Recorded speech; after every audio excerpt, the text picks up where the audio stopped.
ಕಷ್ಟ ಅನ್ನೋದು ನನಗೆ ಬಂದತ್ತೇನ. ಈ ಜೀವನದಾಗ ಇನ್ನೂ ಎಷ್ಟೆಲ್ಲ ಕಷ್ಟ ನೋಡ್ಬೇಕು ನಾನು. ನನಗೆ ಜೀವನನ ಬ್ಯಾಡ ಅಂತ ಅನಿಸ್ಬಿಟ್ಟತಿ.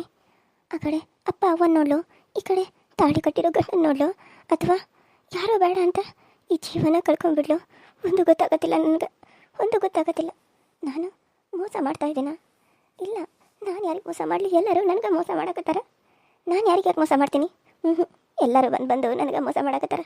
ಅವರು ನನ್ನನ್ನು ಮದುವೆ ಆಗಿ ನನ್ನ ಜೊತೆ ಸಂಸಾರ ಮಾಡಿ ಈಗ ನೋಡಿದ್ರೆ ನನ್ನನ್ನು ಬಿಟ್ಟು ಬೇರೆ ಮದುವೆ ಆದ್ರೆ ಅವನ ಮಾತು ಕೇಳ್ಕೊಂಡು ಈಗ ನಾನು ಯಾರ ಮನೆ ಕೆಲಸದಾಕೆ ಅಂತಂತಾರೆ. ಈಗ ನಾನು ಏನು ಮಾಡಲಿ? ಜೀವನದಾಗ ಏಳು ಬೀಳು ಅನ್ನೋದು ಬರ್ತದೆ ಅನ್ನೋದು ಗೊತ್ತು. ಆದ್ರೆ ಜೀವನನ ಏಳು ಬೀಳಿನ ಬತ್ತೆ ನಿಂತುಬಿಟ್ರೆ ಏನು ಮಾಡೋದು? ಜೀವನದಾಗ ಬರೀ ಕಷ್ಟನ ಇದ್ರೆ ಏನು ಮಾಡೋದು? ಸುಖ ಅನ್ನೋದು ಬರ್ತತೆ ಅಂತ ಕಾಕೊಂತ ಕುಂದಿರ್ಬೇಕಾ? ಅಥವಾ ಜೀವನದಾಗ ಸುಖ ಬರಲಿ ಅಂತ ಕಾಯಬೇಕಾ? ಎಷ್ಟು ದಿನ ಅಂತ ಕಾಯಬೇಕು? ಎಷ್ಟು ವರ್ಷಗಳಂತ ಕಾಯಬೇಕು? ಎಷ್ಟು ತಿಂಗಳು ಕಾಯಬೇಕು? ಅಥವಾ ಜೀವನ ಪರ್ಯಂತ ಹಿಂಗೆ ಕಾಯ್ಕೊಂತಾನೆ ಇರಬೇಕಾ? ನಮ್ಮಂಥ ಮಂದಿಗೆ, ಬಡವ್ರ ಮಂದಿಗೆ ಸುಖ ಅನ್ನೋದು ಬರಂಗೇ ಇಲ್ಲ. ಹಿಂಗೆ ಕಷ್ಟದಾಗ ಹೋಗ್ಬೇಕೇನು ನಾವು? ದೇವ್ರು ಅನ್ನೋದು ಎದಕ್ಕಿರ್ತಾನ? ದೇವರಿದ್ದ ಮೇಲೆ ನಮಗೆ ಒಂದಿನ ಆದರೂ ಬಂದು ಸಹಾಯ ಆಗೋ ಥರ ಮಾಡಬೇಕಲ್ಲ. ಯಾಕೆ ನಾವು ಹಿಂಗೆ ಕಷ್ಟದಾಗ ಬಿಡ್ತಾನೆ? ಹುಟ್ಟಿದಾಗಿಂದ ನಾನು ಕಷ್ಟನ ನೋಡ್ಕೊತ ಬಂದೀನಿ, ಒಂದಿನ ಸುಖದಾಗಿರಲಿಲ್ಲ. ಮದುವೆ ಆದ್ಮೇಲಾರ ಚಂದಾಗ ಜೀವನ ಮಾಡ್ತೀನಂತಂದ್ರೆ ಈಗ ನೋಡಿದ್ರೆ ನನಗೆ ಹಿಂಗೆ ಎಲ್ಲ ಆಗತೈತಿ.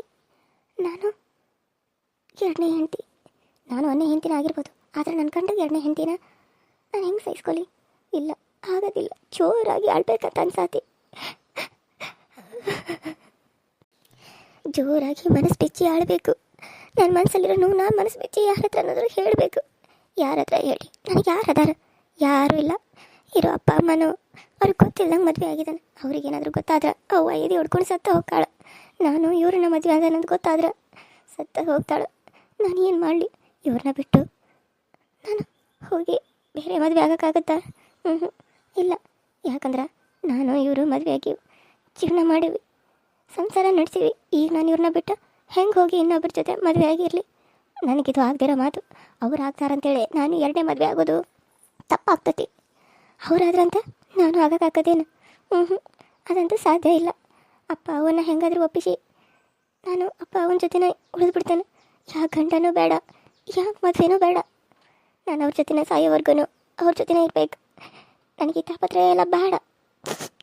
ಈ ಕಣ್ಣೀರಿಗೆ ಸಾತ್ವನ ಹೇಳೋಕ್ಕೂ ನನಗೆ ಯಾರೂ ಇಲ್ಲ.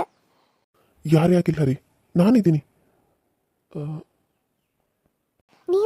ನೀವೇ ಮಾಡ್ತಾಯಿದ್ದೀರ ಇಲ್ಲಿ? ಯಾಕೆ ನಾನು ಹಿಂದಿಂದ ಬರ್ತಾಯಿದ್ದೀರಿ?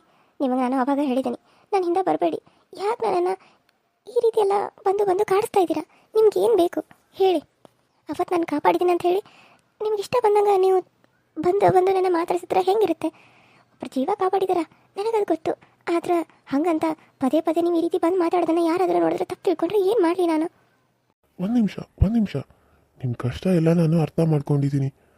ಸೊ ಹಾಗಾಗಿ ನಿಮಗೆ ನಾನು ಏನಾದರೂ ಸೊಲ್ಯೂಷನ್ ಕೊಡ್ಬೋದಾ ಅಂತ ಬಂದಿದ್ದೀನಿ.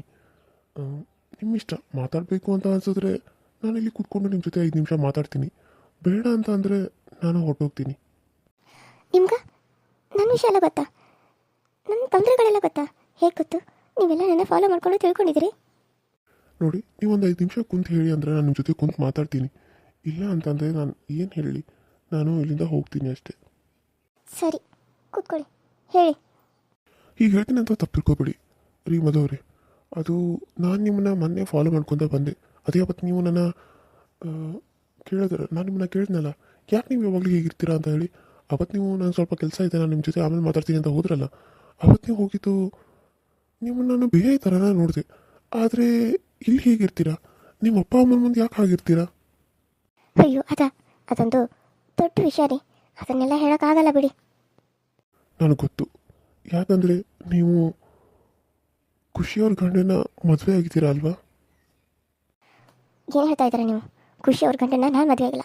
ನನಗೆ ತಾಳಿ ಕಟ್ಟಿರೋ ಗಂಡನ 2ನೇ ಸಾರಿ ಮದುವೆ ಆಗಿರೋದೆ ಆ ಖುಷಿಯವರು. ಇವಾಗ ಅರ್ಥ ಆಯ್ತಾ?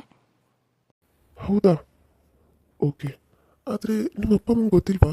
ನಿಮ್ಮ ಅಪ್ಪ ಅಮ್ಮನ ಹತ್ರ ಹೋಗ್ಬೇಕಾದ್ರೆ ನೀವು ಆ ಡ್ರೆಸ್ ಹಾಕ್ಕೊಂಡು ಹೋದ್ರಿ, ಮತ್ತೆ ಬಂದ ತಕ್ಷಣ ಸೀರೆ ಉಟ್ಕೊಂಡು ಇಲ್ಲಿಗೆ ಬಂದ್ರಿ. ಆವಾಗ ನಾನು ನಿಮ್ಮನ್ನು ಅಬ್ಸರ್ವ್ ಮಾಡಿದೆ. ಹೀಗೆ ಹೇಳ್ತೀನಿ ಅಂತ ತಪ್ಪು ತಿಳ್ಕೊಬೇಡಿ, ನಾನು ನಿಮ್ಮನ್ನ ಫಾಲೋ ಮಾಡಿದ್ದೀನಿ ಅಂತ ಹೇಳಿ.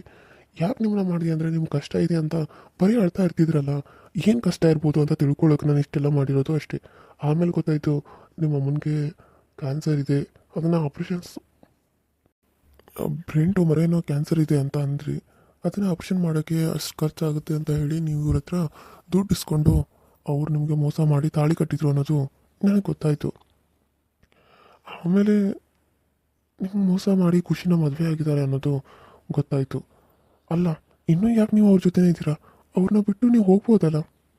ಅವ್ರನ್ನ ಬಿಟ್ಟು ಹೋದರೆ ನಮ್ಮ ಅಪ್ಪ ಅಮ್ಮನ ಕೊಲ್ತೀನಿ ಅಂತ ನನಗೆ ಅಂಜಿಕೆ ಆಗ್ತಾ ಇದ್ದಾರೆ.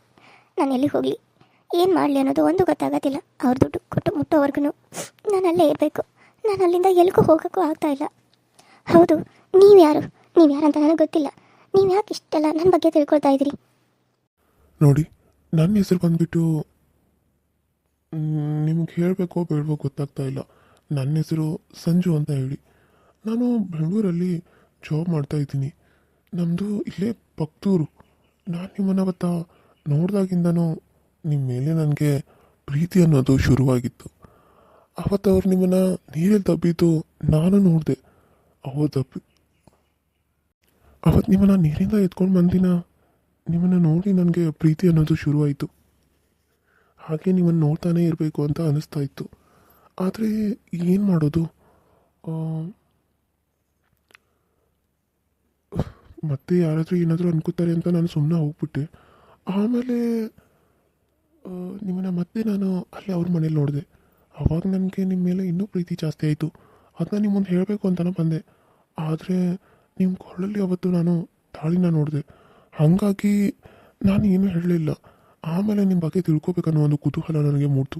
ಇವಕ್ಕೆ ಮದುವೆ ಆಗಿದೆಯಾ ಅಥವಾ ಏನೋ ನಡೀತಾ ಇದೆಯಾ ಇವ್ರ ಮಧ್ಯೆ ಅಂತ ಹೇಳಿ. ಅದಕ್ಕೆ ನಾನು ತಿಳ್ಕೊಳಕ್ಕೆ ಮುಂದಾದೆ. ಆಮೇಲೆ ಗೊತ್ತಾಗಿದೆ ಇಷ್ಟೆಲ್ಲ ನಡೆದಿರೋದಂತ ಹೇಳಿ. ನೀವು ಯಾಕೆ ಅವ್ರನ್ನ ಬಿಟ್ಟು ನಿಮ್ಮ ಜೀವನನ ನೋಡ್ಕೋಬಾರ್ದು? ಅಂದ್ಕೊಂಡಟ್ಟು ಸುಲಭ ಅಲ್ಲ ಸಂಜೆ ಅವರೇ. ತುಂಬ ಕಷ್ಟ ಇದೆ ಜೀವನ. ಆ ಕಷ್ಟನ ಎದುರಿಸಿ ಮುಂದೆ ನಿಂತು ನಡಿಬೇಕು ನಾನು. ಅದು ಹೇಗಾಗುತ್ತೆ, ಆಗುತ್ತೋ ಇಲ್ಲೋ ಗೊತ್ತಿಲ್ಲ. ನನಗೆ ಭಯ ಆಗ್ತಿದೆ. ಅಪ್ಪ ಅಮ್ಮಂಗೆ ಏನಾದರೂ ಆದರೆ ಏನು ಮಾಡೋದು ಅಂತ. ನಾನು ಮಾಡಿರೋದು ಒಂದೇ ಒಂದು ತಪ್ಪು ಅಂದ್ರೆ ಅಪ್ಪ ಅಮ್ಮಂಗೆ ಗೊತ್ತಿಲ್ಲದೆ ಅವ್ರಿಗೆ ಕರುಳಿಗೆ ತಾಳಿ ಕಟ್ಟಿಸ್ಕೊಂಡಿರೋದು. ನಾನು ಅದೇ ಮಾಡಿರೋ ದೊಡ್ಡ ತಪ್ಪು. ನಾನು ತಪ್ಪನ್ನ ಮಾಡಿ ಯಾಕಾದರೂ ಮಾಡೋದು ಅಂತ ಅನಿಸ್ತಾ ಇದೆ. ನಿಮ್ಗೊಂದು ಮಾತು ಹೇಳ, ಜೀವನದಲ್ಲಿ ಹೇಗೆಲ್ಲ ಇರಬೇಕು ಅಂತ ಕನಸ್ಕೊಳ್ತೀವಿ. ಆದರೆ ನಾವು ಅಂದ್ಕೊಂಡಾಗೆ ನಾವು ಯಾವತ್ತೂ ಇರಲ್ಲ. ಯಾಕೆ ಹೇಳಿ ನೋಡೋಣ. ಯಾಕಂದರೆ ನಾವು ಬಡವರಾಗೇ ಇರಬೇಕು, ಬಡವರಾಗೆ ಸಾಯಬೇಕು ಅನ್ನೋದು ಆ ದೇವರು ಮೇಲೆ ಬರ್ತಿ ಕಳಿಸಿರ್ತಾನೆ. ನಾವು ಹಾಗೇ ಇರಬೇಕು. ಆ ದೇವರನ್ನು ನಾವು ಇದ್ದಿದ್ರೆ ನಾವು ಒಂದು ತಕ್ಕ ಮಟ್ಟಿಗೆ ಇರ್ತಾಯಿದ್ವಿ. ಬರೀ ಕಷ್ಟದಲ್ಲೇ ಇರಬೇಕಾಗ್ತಿರ್ಲಿಲ್ಲ. ನಾವು ಒಂದು ಒಳ್ಳೆ ಕೆಲಸದಲ್ಲಿ ಇರ್ತಿದ್ವಿ. ನಾವು ಒಂದು ಒಳ್ಳೆ ಸಂಪಾದನೆಯಲ್ಲಿ ಇರ್ತಿದ್ವಿ. ಯಾವಾಗಲೂ ಸಾಲ ಮಾಡಿಕೊಂಡೇ ತಿನ್ನಬೇಕು, ಸಾಲ ಮಾಡಿಕೊಂಡೇ ತೋರಿಸ್ಬೇಕು ಒಂದು ದವಾಖಾನಿಗೂ ಅಂತ ಇರ್ತಾ ಇರಲಿಲ್ಲ. ಏನು ಮಾಡೋದು, ದೇವ್ರು ನಮ್ಮನ್ನು ಬಡವ್ರನ್ನಾಗಿ ಇಟ್ಬಿಟ್ಟಾನ. ನಾನೀಗ ಸಾಲ ಮಾಡಿದ್ದೀನಿ. ಆ ಸಾಲ ತೀರ್ಸೋಕೆ ತಾಳಿ ಅನ್ನೋ ಬಂದ ನನ್ನ ಕಳ್ಳಿಗೆ ಬಂದು ಸೇರಿಬಿಟ್ಟಿದ್ದಿ. ಈಗ ಅದನ್ನು ಕಿತ್ತಾಕೋಕ್ಕೂ ಆಗೋದಿಲ್ಲ, ಬಿಡೋಕ್ಕೂ ಆಗೋದಿಲ್ಲ. ಅಲ್ಲೇ ಇರಬೇಕು, ಅಲ್ಲೇ ಆಡಬೇಕು, ಅಲ್ಲೇ ಉಳಿಬೇಕು. ನೀವು ಅವ್ರ ಹತ್ರ ಎಷ್ಟು ಇಸ್ಕೊಂಡಿದ್ದೀರಾ ಹೇಳಿ, ನಾನು ನಿಮಗೆ ಕೊಡ್ತೀನಿ. ನೀವು ನಿಮ್ಮ ಅಪ್ಪ ಅಮ್ಮನ ಜೊತೆ ಚೆನ್ನಾಗಿರಿ. ನಾನು ಅದರಿಂದ ಏನು ನಿಮ್ಮ ಹತ್ರ ಏನು ಎಕ್ಸೆಪ್ಟ್ ಮಾಡಲ್ಲ. ಏನು ಹೇಳ್ತಾ ಇದ್ದೀರಾ ನೀವು ನನಗೆ ದುಡ್ಡು ಕೊಡ್ತೀರಾ?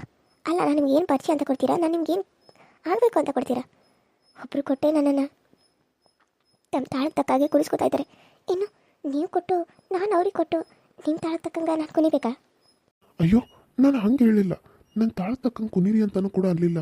ಅದು ನಾನು ಹೇಳಿರೋದು ನಿಮ್ಮ ಕಷ್ಟ ನಿವಾರಣೆ ಆಗಲಿ ಅಂತ. ಅದನ್ನು ಬಿಟ್ಟು ನೀವು ಯಾಕೆ ಈ ರೀತಿಯಲ್ಲ ಅನ್ಕೋತಾ ಇದ್ದೀರಾ? ಒಂದು ಮದುವೆ ಆಗಿರೋ ಹೆಣ್ಣನ್ನು ಇಷ್ಟಪಡೋದು ತಪ್ಪು. ನೀವು ಇಷ್ಟಪಡ್ಬೋದು, ಆದರೆ ಅವ್ರು ನಿಮ್ಮನ್ನು ಇಷ್ಟಪಡೋಕ್ಕಾಗಲ್ಲ. ಇಷ್ಟ ಇದೆಯೋ ಇಷ್ಟ ಇಲ್ವೋ ಮದುವೆ ಆಗಿರುತ್ತೆ. ಮದುವೆ ಆದಮೇಲೆ ಅವಳೇ ಅವಳ ಗಂಡ, ಅವಳೇ ಅವನಿಗೆಲ್ಲ ಅಂದಮೇಲೆ ಬೇರೆಯವ್ರ ಜೊತೆ ಮತ್ತೆ ಹೇಗೆ ಅವಳು ಕಮಿಟ್ ಆಗೋಕ್ಕಾಗತ್ತೆ? ಅದು ತಪ್ಪಾಗುತ್ತೆ. ಅದನ್ನು ಮಾಡೋದು ಎಲ್ಗೋ ಒಬ್ಬರು ಗಂಡನ ಪ್ರೀತಿ ಸಿಗ್ತಾ ಇರಲ್ಲ. ಮನೇಲಿ ಕಿರಿಕಿರಿ ಇರುತ್ತಲ್ಲ, ಅಂಥವ್ರು ಮಾಡ್ತಾರೆ. ಗಂಡನ ಪ್ರೀತಿ ನನಗೆ ಸಿಗ್ತಾ ಇಲ್ಲ ನಿಜ. ಅತ್ತೆ ಮನೆ ನನಗೆ ಜೈಲಾಗಿದೆ ನಿಜ. ಆದರೆ ಹಾಗಂತ ನಾನು ಅಪ್ಪ ಅಮ್ಮನ ಮನೇಲಿ ಇರ್ತೀನಿ ಹೊರತು ಬೇರೆಯವ್ರ ಆಸರೆ ನನಗೆ ಬೇಕಾಗಿಲ್ಲ. ಅಂದರೆ ನೀವು ಇನ್ನೂ ಎಷ್ಟು ದಿನ ಇದೇ ರೀತಿ ಕಷ್ಟಪಡಬೇಕು ಅಂತ ಅಂದ್ಕೊಂಡಿದ್ದೀರಾ? ಸಾಯೋವರೆಗೂ ಹೀಗೆ ಇರಬೇಕು ಅಂತ ಅಂದ್ಕೊಂಡ್ಬಿಟ್ಟಿದ್ದೀರಾ ಹೇಗೆ? ನನ್ನ ಜೀವನದಲ್ಲಿ ಹಿಂಗೆ ಆಗಬೇಕು ಅಂತ ಬರ್ತೈತೆ ಅಂದ್ರೆ ಹಂಗೆ ಆಗಲಿ ಬಿಡ್ರಿ. ಏನು ಮಾಡೋಕ್ಕಾಗ್ತತಿ? ನನ್ನ ಹಣೆವಾದಾಗ ಅದು ಬರೆದಿಟ್ಬಿಟ್ಟಾನ ದೇವರು. ಏನು ಮಾಡೋಕ್ಕಾಗಲ್ಲ. ಯಾವ ದೇವ್ರನ್ನ ನಂಬಿದ್ರೆ ಏನು ನಮಗೆ ದುಡ್ಡು ಕೊಡ್ತಾನೆ? ಕೊಡಲ್ಲ. ನಾವು ಕಷ್ಟಪಟ್ಟು ದುಡಿಬೇಕು. ಆದರೆ ಏನು ಮಾಡಬೇಕು, ಯಾವುದನ್ನು ಮಾಡಬೇಕು ಅನ್ನೋದು ತಲೆಯಲ್ಲಿ ಬರಬೇಕಲ್ಲ. ಹಾಗೆ ನಾವು ಮಾಡಬೇಕು ಅಂತ ಅಂದ್ಕೊಂಡ್ರು ಯಾವುದಾಗುತ್ತೆ? ಯಾವುದೂ ಆಗಲ್ಲ. ಕಷ್ಟಪಡಬೇಕು, ದುಡಿಬೇಕು, ಅದು ಆಗಬೇಕು. ಅಂದ್ರೆ ನಾವು ಕಷ್ಟ ಯಾವಾಗ ಪಡೋಣ? ಯಾವ ಕೆಲಸ ಮಾಡೋಣ? ಯಾವುದನ್ನು ದುಡಿಬೇಕು? ಇದುವರೆಗೂ ನನಗೆ ಒಂದು ಗೊತ್ತಾಗೋದಿಲ್ಲ. ಕೈಗೆ ದುಡ್ಡು ಬರಬೇಕು, ನಾನು ತಟ್ ಅಂತ ಕೋಟ್ಯಾಧೀಶ್ವರಿ ಆಗಬೇಕು ಅಂತ ಅನ್ಕೋತೀನಿ. ಅದು ಕನಸಲ್ಲಿ ಕಾಣುವಂಥದ್ದು. ಅದು ಆಗದಿರೋ ಮಾತೇ ಅಲ್ಲ.